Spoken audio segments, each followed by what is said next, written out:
I was born in California, actually, with my mother from the Philippines and my dad from the Bahamas. And I'm what we call a third culture kid, which means my passport doesn't necessarily match the country I grew up in. And because of that, I had to figure out my identity early. I studied journalism in Alabama, communications, and right after that, I went straight to mm, South Korea, South Korea to be a missionary teacher. I say my Wow. understanding of yeah, yeah. My understanding of the divine expanded, I say. And I didn't want to be a teacher, but I didn't want to share something I didn't believe in. Yeah. But I then moved to Saudi Arabia to teach there with a petrol company. Learned about Islam as a world religion. I taught in Spain, in Thailand, and now I'm back in the Bahamas with my aging parents. Um, and in all of that, I learned about human development, and that's what fascinates me with communication. So I'm like, how could I still serve the world with something I'm uniquely interested in and uniquely skilled in? What can I be world class in? So it's being a communication coach for parents of preteens. And the reason parents of preteens is because that's the formative age. That's the age where we're having our first identity breaking, and we're getting our first stories told to us, transitioning from dependent to independent. We're entering into adolescence. And I want to work with that age right there. Because I used to work with that age in the classroom. I was a high school English teacher for grade 12 and grade 9. And then I also taught grade 5 for 1 year. And that's why I do what I do. Hello, I'm John Brink, and we are podcasting on the Brink from downtown Prince George, British Columbia, Canada. And for all those people from around the world watching us, they say, well, we know where Canada is and we know where British Columbia is, but where is Prince George? Well, British Columbia is a big province, a beautiful province, and we know where Vancouver is in the southern part. We are about 500 miles north of Vancouver, or for our friends in Europe, about 800 kilometers north of Vancouver. That puts us exactly in the middle of British Columbia, north to south, east to west. Big province. Now, the other part about it, when I was driving to my studio this morning, there are virtually not a day that goes by that I don't see some wildlife of some sort or another. Yesterday I saw 2 black bears. I see deer, moose, wolves. You have it, you call it, you have it all here. It is nature's paradise. All around Prince George area, in 50 miles, there are probably 100 lakes, an absolute fabulous place to live.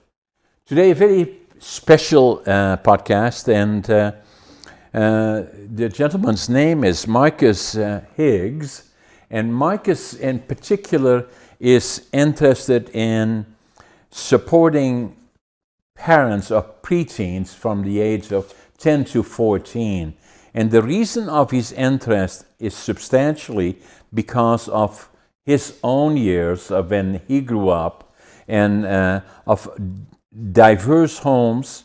His mom was from the Philippines and his dad from the Bahamas. Marcus, welcome to the show. John or Mr. Brink, however, it's Call wonderful me to be here, John. sir. I'm John, there John. we go. There we go. Yeah. And and and it's mhm.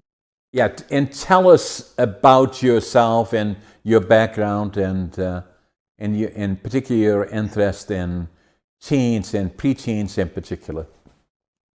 Yes, yes, yes. Thank you. I was born in California, actually, with my mother from the Philippines and my dad from the Bahamas. And I'm what we call a third culture kid, which means my passport doesn't necessarily match the country I grew up in.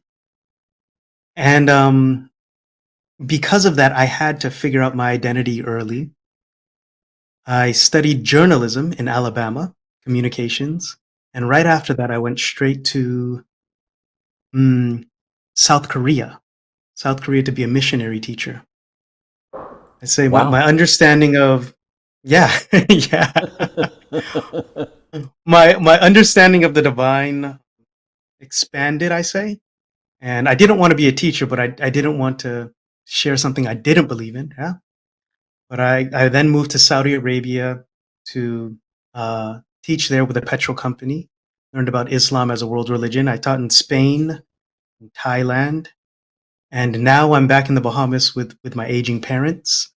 Um, and in all of that, I learned about human development, and that's what fascinates me with communication. So I'm like, how could I still serve the world with something I'm uniquely interested in and uniquely skilled in? What can I be world class in? So it's being a communication coach for parents of preteens. And the reason parents of preteens is because that's the formative age. That's the age where we're having our first identity breaking, when we're getting our first stories told to us, transitioning from dependent to independent. We're entering into adolescence. And I want to work with that age right there. Because I used to work with that age in the classroom. I was a high school English teacher for grade 12 and grade 9. And then I also taught grade 5 for 1 year. And that's why I do what I do. Yeah. You have an amazing background, Marcus. In particular, your training, obviously, communications, to me, very, very important. And I have stories about that myself, about communication, something critically important and very, very interesting. And then, in particular, preteens and the formative years, and especially the one where you go from dependency to independent thinking, and the age of 10 to 14 is a critical period for both boys and girls, in particular, as you go through it, and parenting that age is also challenging for parents, especially new parents, watching somebody else doing it and then having that as it becomes so critically important because they will remember, or that will become the foundation of who they will become as they go into adulthood, Yeah. if you wish. So, yes, exactly. Two things to that.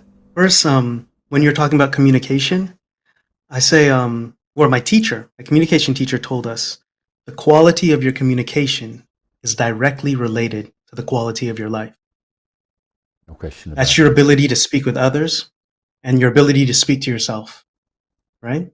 Yeah, And I agree. to your second, hmm go on. Yeah, I agree with that, Mike. It's knowing yourself is critically important as well, and it takes time to develop that and go through a period. So I'd like to tell you just a little bit about my background. I'm going to be 84 this year, and November the 1st, actually. I say 84 years young. Yeah, I And agree with you. I was born in Holland, northeastern part of Holland, on November 1st, 1940. At the beginning of the war with the German army, and the dictator Adolf Hitler took over Holland in April of 1940. And, my parents were married, and I'll tell you a little bit about that because it's important to you, Mhm. because in your Yes. history it played a major role with you as to who you became before your preteens and who you are today, for that matter, all relating to that earlier period. So my mom and dad, they fell in love and then got married in 1938, and they were in love, and and look forward to a world. My dad was working, was busy. They had a place that they were rented initially, and fairly quickly had a boy, and then followed by a girl, and then I was born in November the 1st, 1940. What happened then, the whole world changed in April of 1940 when we were invaded by the German forces.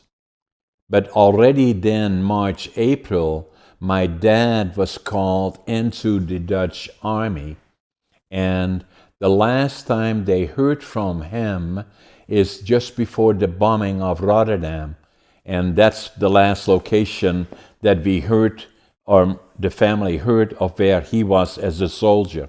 Thousands of people died, and for the next 5 years, they would not know if he lived or died. And so my mom, then pregnant with me in May of 1940, had the two young ones, and then being pregnant with me, went through the war alone with the three children.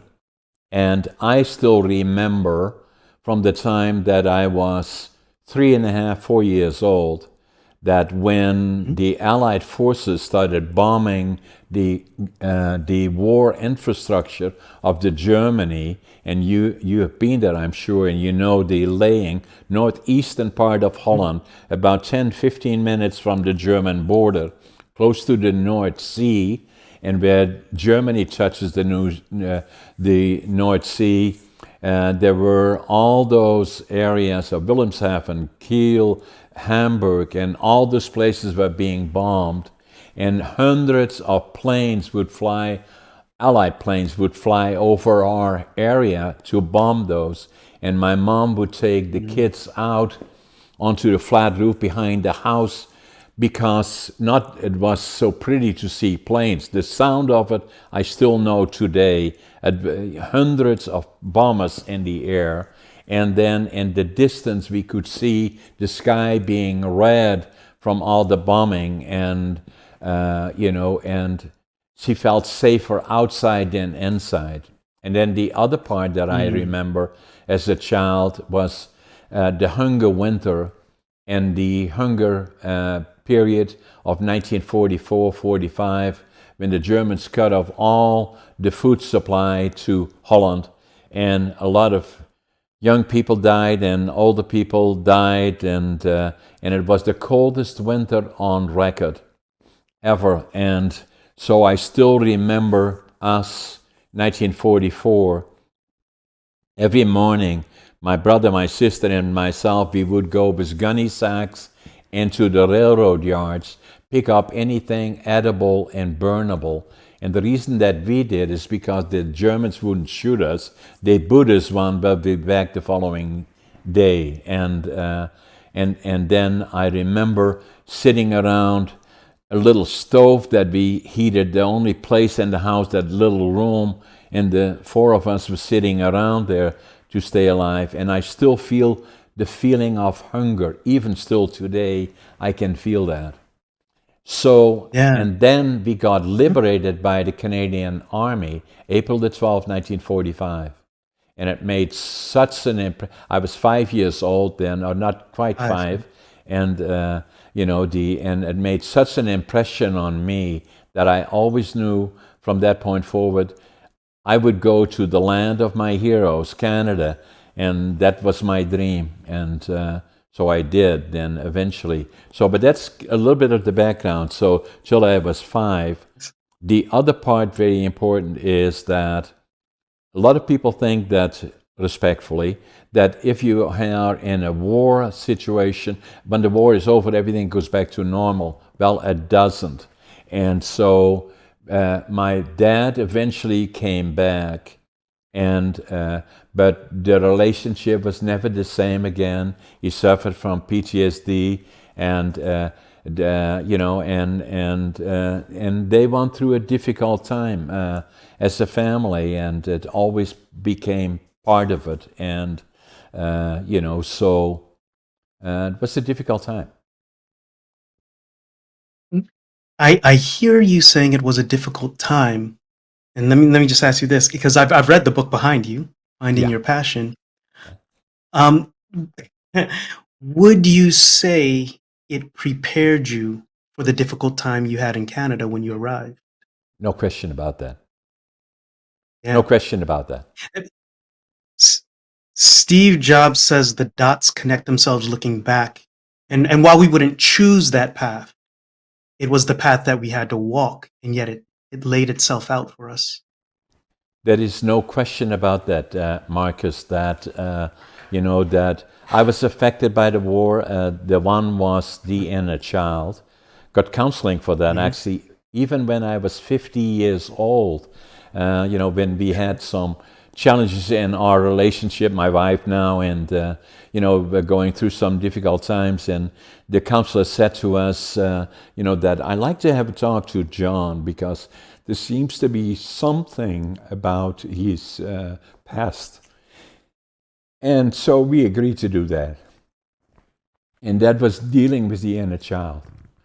Very, Yes. very emotional, so Yes. but very, very Yes. important. Yeah. But PTSD always stayed with me, even now still, seeing far too much that we would not had to see, but did see, and but it Or- became very much part of my life. But you're absolutely correct. It laid that foundation for me that allowed me go, and you read the book, going through the challenges that I did.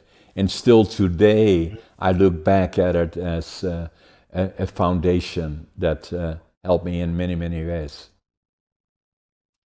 One thing in my work that I do is in the framework that I have, it's called the show up framework, but S is it starts with a strong identity. And we gain an understanding of who we are when we go through resistance.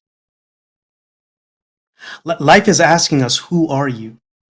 And when we're in a safe space, when we're comfortable, like we really don't know. But then when we're challenged, then really it's who are you when you're challenged? And that's when you figure it out. Exactly. We do it every day with the resistance we choose. That's choosing weights. There's resistance we choose, and then there's resistance that comes out of the blue. And then there's a resistance to expand. And I know you have much more wisdom than me. You're a very wise man. Yes, I will respect your wisdom. But when you know how to deal with resistance because you know who you are. I that's what I see from the outside looking in.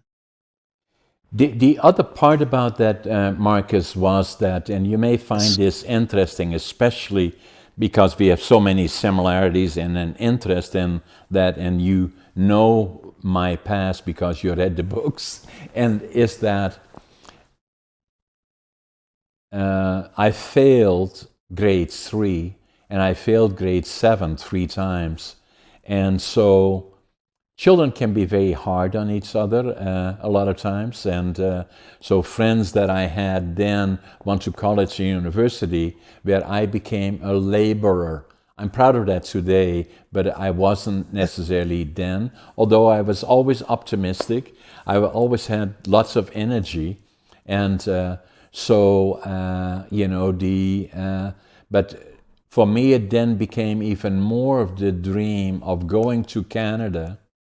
And I was going to go when I was 17. My parents wouldn't let me. And I was Mhm. then called, and there was a draft. I was in the Dutch Air Force for 2 years, a little bit longer than 2 years. And then I finally made a decision to go to Canada when I was 23. And I wanted to start Mhm. with nothing to prove to me that I can do it. I'm just as smart as everybody else. And I had to prove that to me. And I wanted to start with Mm. nothing. So I took a suitcase, 3 books, 2 sets of clothes, very little money. And I knew I wanted to go to British Columbia because my dad was in lumber manufacturing and my grandfather was a master carpenter. I was going to build a lumber mill. That was my idea. And so, and you read the Right. book, so I'm going to skip through it. By the time I You're got good. there, No, go on. Yeah. yeah, so I landed in Montreal and then took the train across Canada, landed in Vancouver, and then went to the immigration department in Vancouver. And fortunately, I could speak English, and so there was a German fella. So I told him what I wanted to do. He said, "Go to Prince George." I told him I wanted to build a lumber mill. He said, "Go to Prince George. That's where it's a boom town." So that was 60 years ago. I can still see where the Greyhound station was here. And I came off the bus here and Mhm. in Prince George, and Didn't know a soul, didn't have a job, couldn't speak the language, and didn't know anybody. But I knew I wanted to build a lumber mill. So I had my suitcase, 3 books, 2 sets of clothes, and I counted my money at least 3 times. I had exactly $25.47. But what I did have lots of is attitude. No matter how tough things are, I always know tomorrow's going to be a better day. Even when I was young still, I had that. The other one was passion. Whatever I find and I love to do, I give it 125%. And then the other part is work ethic. I work harder, even now at nearly 84. I get up at 5:30 in the morning. I always make my bed, and I always think I'm late. And so, and I love doing what I'm doing, you know. So, but Eh, the I, one part I was going to mention to you that I picked up a book in a bookstore here in 1997 after I was here already for okay. 32 years. And Mm-hmm. everybody said, "Hey, John, you're so successful in this," and I didn't feel that way. And so that I picked up a book, and the book I have it with me here actually. The title of the What's that? book was "Driven to Distraction" by Okay, Dr. interesting. I Halliwell. don't know that book. Okay. And the I book love reading. I don't know this book. Yeah, tell me about it. and the book was all about ADHD. And I Okay. said, "Oh my God, now I know who I am." And I wrote in it, actually, here in January Mm-hmm. 1997. It was written by Dr. Halliwell in 1993. I picked up the book in 1997. Years. And Mm-hmm. so then I wrote in Dutch. Now I finally know who I am. And I wrote it in Dutch because I was ashamed of it. Obviously, things have changed around Sure. recognizing ADHD, and Mm-hmm. I've become very proactive about understanding ADHD, and I wrote a book about that as well, ADHD Unlocked, and Locked. Ah, yeah. so. But it changed my life to understand it How did it change your life? because now it kind of put I started to understand my lack of success, if you wish, of the traditional education system. Why did I Mm-hmm. fail grade 3? Why failed grade 7 3 times? Is that ADHD changed me, and then, but I I, wa- was I was. Mhm. No. go I ahead. was gonna ask. Did you fail grade 3 or did grade 3 fail you? That is the correct answer. Obviously, I like it when the observation because that the system then, as it is now in a lot of cases, were not set for dealing with issues that are not looked at as the standard educational system. And if you are not able to meet the criteria required then in terms of attention and interest, then you being looked at as somebody that sits in the back of the bus and likely will fail that particular system. Is- if you measure a fish on how well it can climb a tree, the fish will look silly all day. Exactly. Yeah. Yeah, And yeah. yeah. So now, obviously, many years later, I look at ADHD, I look at it as a superpower. So Yes, yes. Richard Branson has it. Many entrepreneurs do have it. And it's the fact of surrounding yourself with a team, but then setting your vision and then chasing that vision. Yeah. now, the other part about it is Dr. Halliwell, very interesting individual, actually. He wrote this book, Okay. and then he Mhm. wrote another 18 books. He wrote 5 about attention issues, and he's Dr. Halliwell. He is ADHD, and he is dyslexic. So am I. And Yeah. so So am I. Well, growing up, um, the letters looked mixed up as I was learning English. Not learning English. English is my first language, but I believe I was undiagnosed dyslexic. And my teacher, she said, Marcus, you always have beautiful ideas. You have beautiful thoughts, but your spelling is horrible. And it wasn't just my spelling. It's just the words would jumble themselves. And I didn't want to write because of that. Exactly. And that affected my writing grade. Mind you, I'm a good communicator. I can see people. I can formulate my thoughts and ideas, and I can understand them very well. But this part of me was locking me in a sense, and because of that, school was a little bit difficult. It was difficult, but I looked past it until I graduated, and I looked back, and I was like, "Oh, that's what my problem was." Yeah. And that's precisely what happened to me.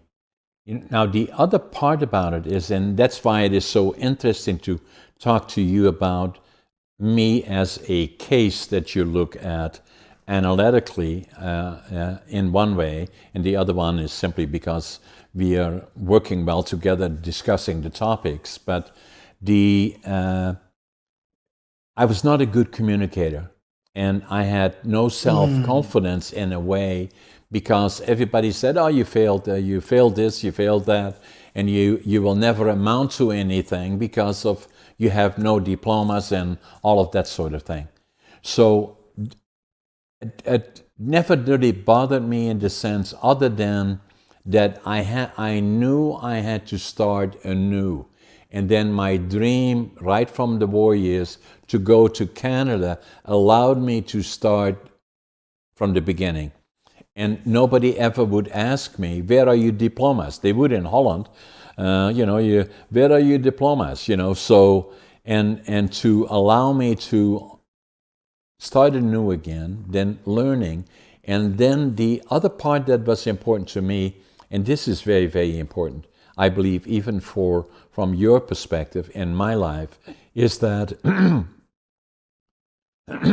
I was already quite successful in business. And everybody said, "Oh, you're so successful," and blah, blah, blah. I didn't feel that way. And then in 1990, an ex-sister-in-law that I had suggested to me that she was going to an organization and I should go with her to kind of watch it. And I said, "Well, what is it?" She said, "Toastmasters." I said, "Toastmasters? Yes, yes. What is that all about?" She said, "Well, it's about communications." And I said, "Okay, are they going to ask me anything?" She said, "No, you just sit there and watch it, and if you like it, you come back, and if you don't, you don't." So I did that, and during the middle of the meeting, somebody said, "Hey, John, tell us all about you." And I said, "Oh my God, I'll never go back here." But up to that point, I was good in communicating in my own businesses, but outside of that, I was not a good communicator. And in fact, just the contrary. I always had self-confidence about, the not being quite as bright as the other ones, likely in some form or fashion. So I went to Toastmasters in 1990.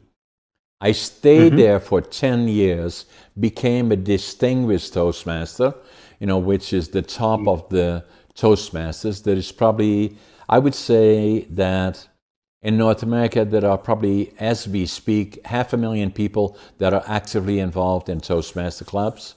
There is about 2 or 3 clubs in Prince George even, and they are active in it. Probably around the world, up to 10 million people have been involved. Not necessarily, 2 different levels that they are comfortable with. For me, it was important to go all the way to the highest level. There's less than probably 1% of Toastmasters that do that for their own reasons. For me, it became important. That part changed my life because it then showed that even when I was in school, just as you already indicated, I was a very good writer. But obviously, that was the only thing that was interesting to me. I was very good with numbers. But, and that remained that way through growing up. And then as I acquired my own skill sets, that in terms of businesses and all the other educational things that I needed to accomplish what I wanted to accomplish, complemented by becoming an effective and good communicator, because I'm now a keynote speaker on demand, and I know I'm very good at it. And then obviously I'm a good podcaster in spite of it, or maybe because of it. And then I'm That's what working on yeah. my fifth or sixth book, and I'm a good writer, and so at Create then, and I find it interesting for you to watch me as a project, hypothetically speaking. There I go through the war years, and then Mhm. got affected in a child, the PTSD, then a family that was torn apart by war, but kind of came back together again. My dad never quite recovered from it, could not very well communicate. When he came back home, he had a helmet with him. A bullet went through it. It missed his brain barely. And, but he never really recovered. Always had a drinking issue a bit at home, not on the street, but was a good parent, but never quite got over it. And then going through my younger years at the critical age that you well know, at 13 I left grade 7 and I started to become a laborer in a furnace factory, and and then kind of evolve from there. And if I take it even further to Toastmasters, then starting to write, it was probably 5-6 years ago. Now already I was then in my late 60s, when I realized that I had the ability to start writing, the businesses became more successful, and so it kind of changed my life. So I was a late bloomer until I got the benefit of all the things that were my past, and the experiences that I had brought me to today. Beautiful. Thank you for sharing. Thank you for sharing. They say a classic is written in the moment, but we don't realize it until we look back. Exactly. Your life is a classic. Your life was a classic in the making. Yeah. Yes. Two other things I see is one, your determination. Determination. Yeah, that's what you called work ethic, but you knew what you wanted, and that's the second thing. A creator knows what they want, and you were driven in each instance. Because I remember in your story when you came over from Holland and you were in Canada, you knew what you wanted. Yeah. It was that mill, and Yeah. you did not stop until you got it.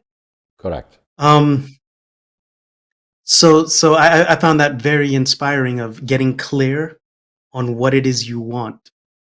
Yes. And then when you got into Toastmasters, I was going to ask you what was your drive, and for whatever reason you wanted, that's your value system. But you knew what you want. You knew what you wanted. That's clear. It's Right. beautiful. Yeah. And to become a good communicator, and it comes back to what you were saying earlier, it is, if you want to be not just a leader, but a good leader, you must have good communication skills. And Yes. then another part that is important to me is that people ask me about Toastmasters and about what is Toastmasters all about. I say, first, it's not the obvious. The first thing that it is good about is become a good listener. Yes. Yeah. Secondly, Yeah. to become good thinking on your feet.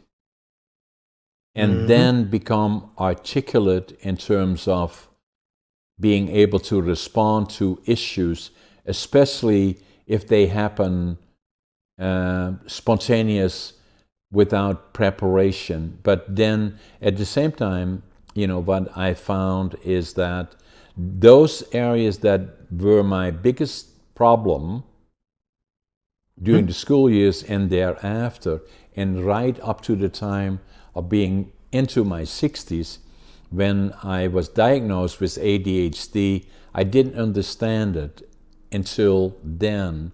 And that then gave me confidence.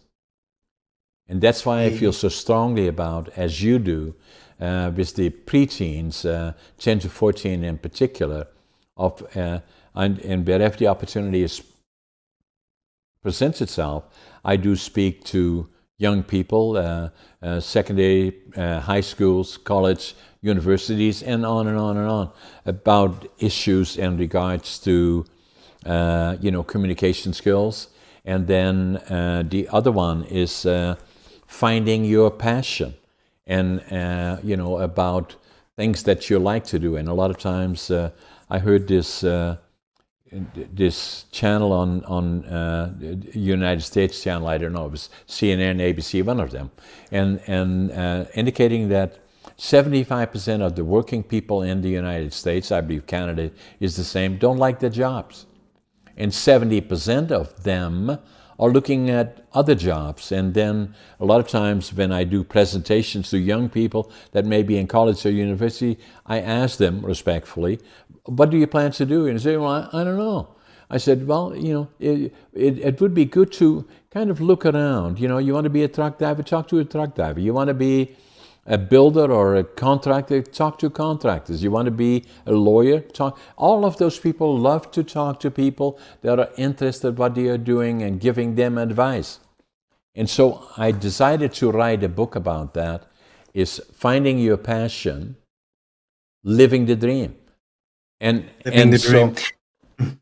and so the fair question would be, after I've been in the workforce since I was 13, now nearly 84, for more than 70 years, is saying, hey, John, are you living the dream? I am, still today, after all those years. And that part is important.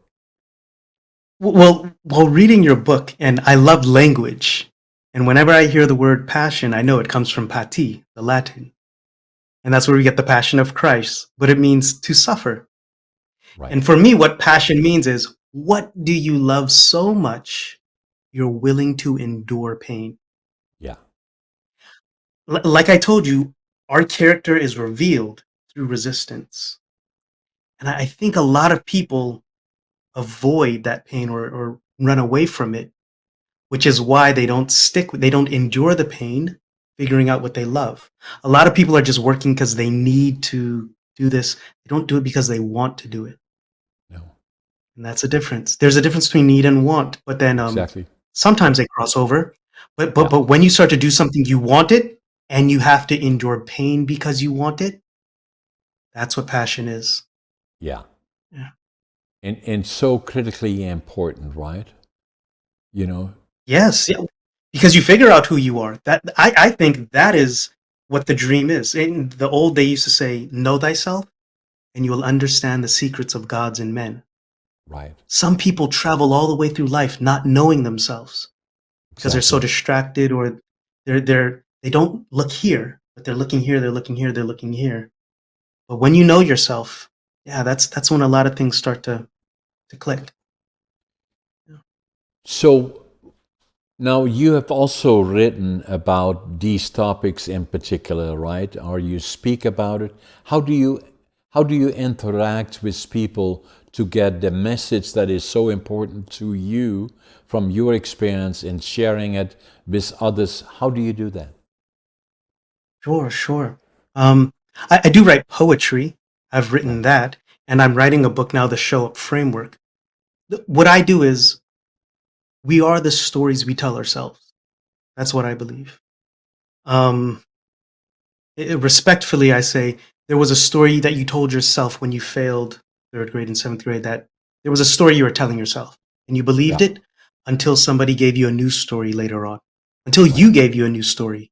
Exactly. You said you were enough by building this company, by doing all these awesome things. Um, what I do is I help parents tell their kid about their identity with their virtues and values, um, and I work with their communication there. That's the work that I do. I used to be a teacher in the classroom, but I came out of the classroom to help more people, Right. to leverage, to have my message reach more people. So And when I speak about virtues, yeah, go ahead, Marcus. when I speak about virtues and values, virtues are the actions you take for the well-being of others, or the actions you take for the well-being of yourself. And these are with all cultures, all faiths, and it's from science. It's from positive psychology, called the virtues in action (VIA). And when I'm meeting somebody, I'm looking for these. Like for you, I saw determination, I saw creativity, I saw fairness. And when you see these and you talk to them, people live up to your expectations. So they start to move towards that. Virtues and values. Values just means what's important to you. For some people, money's and finance is important. Other people, it's family. Other people, it's fame. If that's important to you, that's okay. That's your values. When you see their virtues and their values, that makes them uniquely them. And quite honestly, John, the reason I can listen to people with no judgment is because if I was born in your context, same place and same time, I would have made all the same decisions you did. And when I meet you, then I just lead with curiosity for me to understand what life is about. But I'm looking for your virtues and values because you'll start to move towards that. And I try to teach these conversation principles to parents because sometimes they can't see it in their kid at the moment. But I'm like, hey, speak to that, culture that. To parent and to educate means to bring forth. So I have to believe that it's there to bring it forth. Yeah. And to give them self-confidence, right? That's what I believe is a critical area, like through all the adversity, using myself again as an example because I know it well, Yes. is that it was not until I came here that I could then focus on what I wanted to do. I was fortunate enough to have the determination and the physical ability to do it. But then to find peace with yourself, it took me until I discovered ADHD as the explanation as to why did this happen? How come that I then was not successful in going through that process? And so it took time, and I believe for me it is very, very important to share the story with others, because it's such an important time. The frequency of occurrence of ADHD much higher than initially I had the impression, and then the more I read about the book and the more I started Googling and looking around, is I found it was higher than that. And then what you may find interesting, Marcus, is that you are my podcast number 288. Yes. Dr. Halliwell, who wrote this book in 2003, and I bought it in 1993. He wrote 97. Yeah. it. In 93 he wrote it. 97, I 97 you bought bought it. it. Yeah. And so, I had him on my podcast number 203. So with Dr. Hey, Halliwell.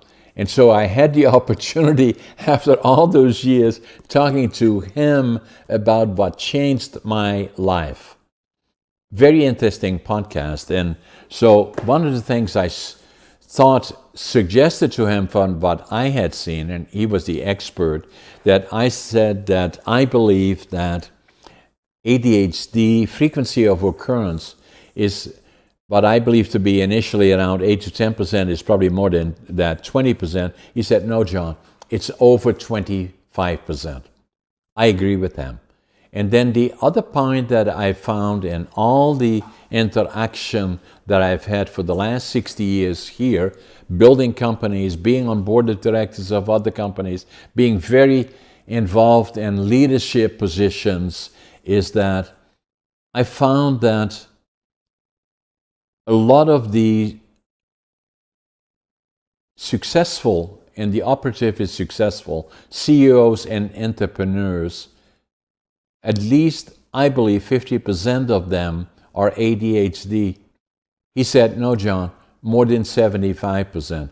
I agree with him, so, and I call it a superpower, so, but Yes. you may find the podcast 203 with Dr. Halliwell, who's known worldwide, very, very, and Scott, Andrew maybe can show us a picture of Dr. Halliwell when he was on my podcast, but it's 203, but very interesting discussion. Look it up. I've heard that, yeah, many times that it is a superpower. Let me ask you, how was it a superpower for you that you think? Is it that because your mind is constantly moving, that you set a vision, you share it with the team, and then you keep on moving? Or how did Very, you find it a very, superpower for you? Yeah, very interesting discussion or question, Marcus, is that the one thing, because I was be successful, I was involved in leadership roles and industry and in a number of other areas. What I found, and this is just one observation, and I'll come to the question, how it made me successful. A lot of times, talking to people that had been taught managing and the traditional systems, university, colleges, or whatever, is that they worked within a box. What I do, since my skills equal to them, in a lot of cases superior to them, because of my experience, that when I'm involved in anything like that, I start looking at the outside as to why this, why that, how about this, how about that. A lot of times that makes them feel uncomfortable. But in a lot of cases, it made me successful. And so one of the advantages that I have likely is because of experience in a non-traditional way, if you wish, by learning and doing, is that I have the ability to look forward and usually more successful than many others do, looking forward 5 years, 10 years, 20 years from now. Where do we go? What will it look like? And how do we get there? And I had to do that with a lot of companies that I have, is that, that I had to develop them a lot of times from the ground up with new ideas, new concepts. And then the other part is that boundless determination. I'll never give up, and I give it always 125%. Hey, I'll applaud that. So what I'm hearing, what I'm hearing is there's actually a definition for hope. Hope means you can hold a vision of the future that's better than now, and you have the agency to take the next step. And Right. if that fails you, you know there are an infinite number of possibilities still forward. Correct. That's what hope is. Yeah, Hope is you can see something better, you know you can take the next step, and you know you'll take any path to get there. exactly. Yeah, Yeah, and, yeah, yeah. and that's And probably this, the benefit of the foundation, as you were saying at the beginning of our podcast, in terms that lays the foundation, and that was challenging, but at the same time it benefited me still even now. That having been in the workforce, starting as a laborer 70 years ago, really, I was 13 then, now I'm 83 going on 84. It's a lot of experience, and I always looked at experience as something that I wanted to accomplish. I worked in a furniture factory, and I wanted to, my dad was in lumber, I wanted to build my own lumber mill. And I did in several other ones and a lot of other companies. But, so it became the learning school, although not traditional, it served for me, laid the platform of being quite successful. And then the other part that I would have never imagined in 1990, when I joined Toastmasters, is that in all those years that I was involved in Toastmasters, I've seen hundreds of people that had anxiety. As you well know, public speaking is feared in a lot of cases more than death. That I've yeah, seen a lot of cases where people had extreme difficulty in standing up and speaking. that in all those years, I've never seen somebody that had as much difficulty than me. I could Mm. have crawled Okay. out of there, so that's how I thought I would never ever go back there. And then to go through it for 10 years, come to the level, Mm. I still have one of my DTM pins here because I'm proud of it. It laid the foundation, and it allowed me to become not only gain confidence in who I am, Mhm. but the other one, it made me, which I am, a good writer, but also a Mhm. good presenter, and then subsequently the new media, a good podcaster. Where you and me are sitting here, you're a very successful podcaster. I believe I am. And while we are having our discussion here, tens of thousands of people are watching us and our discussion. Hey. It is amazing. And it is still on its infancy. It's still growing and processing further. It Yes. is the Yes. new media. Yes. And the message is amplified. Yes. We could have had this conversation of just me and you, which would have been wonderful. But then now Yes. other people can tap into it and listen to it, and the message is amplified. And they Yeah. will, right? Because it has become a media that is exceeding newspapers. A lot of the news media is where podcasting has become very, very popular, and it's still emerging as we speak. It's still on its Yeah. infancy. And as you do, and as I do, I podcast with people from around the world. Yeah.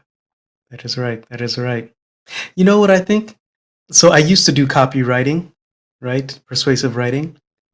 And all the writing changes a belief so that you take new action because it always ends in action. Right, And my thought is there is a piece of writing, there's an arrangement of words that would fundamentally change what you believe so that you would take a new course in life. It's somewhere out there in the world. The question is, where is it? Yeah. Or have you already heard those words before, right, but you just didn't know? right. Or is life waiting on you to write those words? Exactly, Yeah, exactly. actually, your life is a message, and thank you for sharing it. Yes. So the next book that I'm doing is that the one that I just finished is this one here. The living young, dying Yeah. old. Dying old. Yeah. And I say, so I'm, I'm gonna die young, but I'm gonna do it as late as possible. It's like, exactly that as well. The other one that I'm working on, and you may find this interesting, is the next one coming out in August next year. There's no title at this point, but about communications in particular, because they are okay. that, as you already indicated earlier, I feel that as well, is that communication skills and are extremely important as the foundation, because to interact, may it be on a social level, may it be on a business level, or whatever, it always is the foundation. And we, at the risk of being critical in our schooling systems, are not doing very well in regards to one of the most important areas of interaction is communication skills. Yeah. Yeah. I think education is going to change in Yes, the soon years with access to all this information and skills that you want. You can go and get them. But you're right. You're right. They call them the 21st century skills. It doesn't matter where you are, what you do, but if you have these four skills, the ability to communicate, the ability to collaborate, work with others, the ability to critically think, yes, like take an idea apart, and then the ability to create.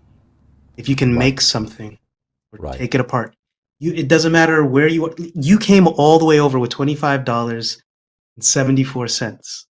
In But three with those books. four skills, You should hey, ask what were me those three which were books, the sir? three books. What were the three books, sir? So now already what I did, and I you was can, asking. I was asking you before you said it. Go on. yeah. Yes. So you can already imagine me now. So when I failed grade 7 and I was already working, I would go and visit presentations that were done by successful people, entrepreneurs in particular. I would go all directions of Holland to listen to them. What made them click? And there were similarities, the ones that we already know, in all of them. And then, so when I left Holland, I had the one book was Management by Drucker, and I was very, very impressed by that. And the other one was Logical Thinking in Dutch, Okay. and Management by Drucker in Dutch. And the third book was about Canada. So those were the books. I still have those books. I still look at them from time to time. But the rational thinking, logical thinking, in a way, became to me something very, very important in developing communication skills, but also managing and leadership roles. All of those are critical backgrounds that are critically important to being effective. Yeah.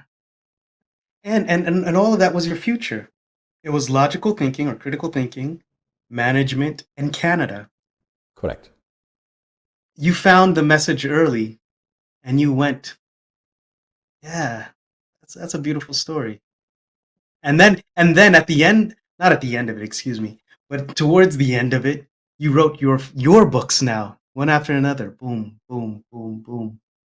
Yes, because all of those things, like Against All Odds, was important because it's not about how successful John was, but rather through all the ups and downs. And that comes to what you were saying earlier, is that it is not just being successful, but being able to survive the downturns or manage through it. And that becomes the learning exercise and the foundation. The other one was ADHD. Obviously, that was discovered, and I felt that by the time I got diagnosed, I was 62.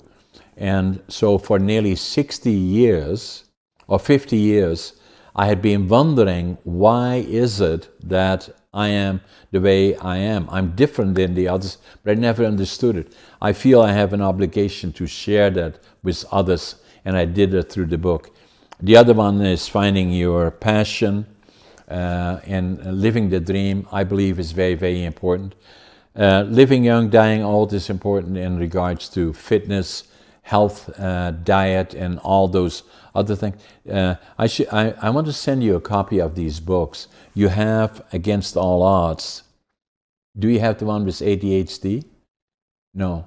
I don't have the one with ADHD. So I'm going to get Scott to get the address from you. I'm going to send the other ones to you. And, but all of that started when 5-6 years ago, when I was already in my mid-70s, that I started writing. And all these things have been on my mind, but I didn't put it together until I had understood who I was and what I was and what was important to me. They say the best book you have is not the book you read, rather it's the book you write. Exactly.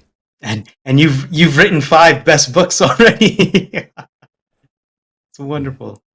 Yeah, and then age is just a number. The other key part is to share. And but I always say here, if I do presentations, giving back to the community and culture is very, very important. And I grew up with that in Holland, and it has always been important for me here.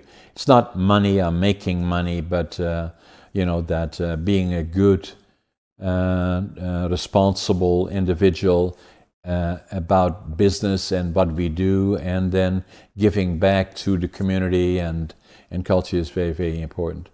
And then ADHD and those kind of things are important to me as well, as it is to you, and the commitment that you make, in particular to young people going through those critical ages between 10 and 14, and their parents, in terms of, again, that becomes the foundation, is so critically important. Yes, yes. We find a place where we specialize. Right. And yeah, your story has been an inspiration to me to know what I need to specialize in and just go for it with passion. I love the way. Yeah, thank you. Thank you for sharing um, all of all of what you have. Thank you for sharing you. Thank you for sharing your platform. Thank you for this moment. It Yeah, has helped me along my journey. Yeah. and I'm delighted to have you on my podcast, and a privilege to have you on my podcast. And let's make sure we stay in touch. And for all those people watching and listening to our conversation with Marcus Higgs, Marcus, do you have a website that people can contact you if they wish to interact with you? And we'll make sure we'll Yes. show it on our podcast once we release it, which likely will be tomorrow morning, as we did it. And for all those people, to hear more about these topics and others, especially from people like Marcus Higgs and other people that from around the world that are watching our podcast, subscribe, like it, share it, and comment on it. And podcasting is the new media, and it's the future. And to hear about topics like this and others is very, very important and help a lot of people. Marcus, it was a privilege. Yes, sir. Let's make sure we stay in touch. Yes, sir. We will. It was a privilege. My pleasure. Take care.